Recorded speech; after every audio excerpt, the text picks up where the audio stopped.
আল্লাহ শব্দটি আরবি ভাষার এবং ইসলাম ধর্মের সৃষ্টিকর্তার প্রধান নাম। বাংলা ভাষায় আল্লাহ শব্দটি সাধারণত ইসলাম ধর্মের সৃষ্টিকর্তাকে বোঝানোর জন্য ব্যবহৃত হয়, তবে খ্রিস্টান এবং ইহুদিরাও সৃষ্টিকর্তাকে বোঝাতে আল্লাহ শব্দটি ব্যবহার করে থাকে। ইসলামের নবী হজরত মুহাম্মদ সাহের পিতার নাম ছিল আবদুল্লাহ, যার অর্থ আল্লাহর বান্দা।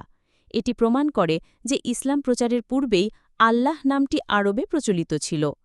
ইসলামী বিশ্বাস অনুযায়ী আল্লাহই হলেন সমগ্র বিশ্বজগতের স্রষ্টা, প্রতিপালক এবং একমাত্র উপাসনার যোগ্য সত্তা। তাওহিদ বা একত্ববাদ। ইসলামের মূল ভিত্তি হল তাওহিদ, অর্থাৎ আল্লাহর একত্ববাদের ওপর বিশ্বাস স্থাপন করা। কুরআনে আল্লাহ। পবিত্র কুরআনে আল্লাহ শব্দটি প্রায় 2700 বার ব্যবহৃত হয়েছে, যা অন্য যে কোনো নামের চেয়ে বেশি। কুরআনে আল্লাহকে তার সৃষ্টি থেকে পৃথক ও ঊর্ধ্বে এক সত্তা হিসেবে বর্ণনা করা হয়েছে। তিনি সবকিছু দেখেন, শোনেন এবং জানেন। আল্লাহ শব্দটি শুধু একটি নামই নয়, বরং এটি ইসলামী ধর্মবিশ্বাসের কেন্দ্রবিন্দু। এটি এক ও অদ্বিতীয় সৃষ্টিকর্তার ধারণা প্রকাশ করে, যিনি সর্বশক্তিমান, পরম করুণাময় এবং সমগ্র বিশ্বজগতের অধিপতি।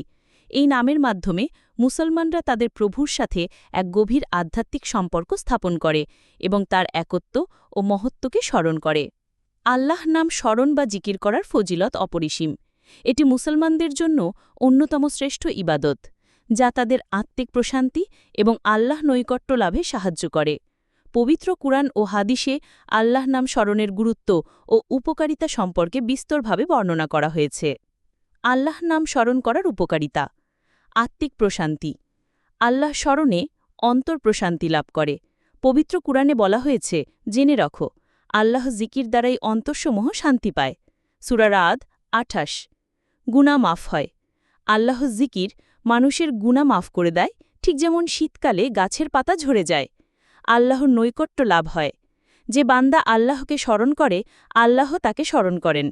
হাদিসে কুদুসিতে আল্লাহ বলেন, বান্দা যখন আমাকে স্মরণ করে তখন আমি তার সাথে থাকি। বিপদ থেকে মুক্তি। আল্লাহর নাম জিকির করলে সকল প্রকার বিপদ থেকে মুক্ত থাকা যায়। রিজিক বৃদ্ধি। ইয়া মালিকু অধিক পরিমাণে পাঠ করলে আল্লাহ তাকে ধনী করে দেন। মনের শক্তি বৃদ্ধি। ইয়া আল্লাহ 1000 বার পাঠ করলে মন থেকে যাবতীয় সন্দেহ ও দ্বিধা দূর হয়ে যায় এবং ঈমান ও দৃঢ়তা অর্জিত হয়। আল্লাহর স্মরণ বা জিকির একটি সহজ ইবাদত, যা যে কোনো সময় ও যে কোনো অবস্থায় করা যায়। এটি ইবাদতের প্রাণ এবং এর মাধ্যমে বান্দা আল্লাহর সন্তুষ্টি অর্জন করতে পারে।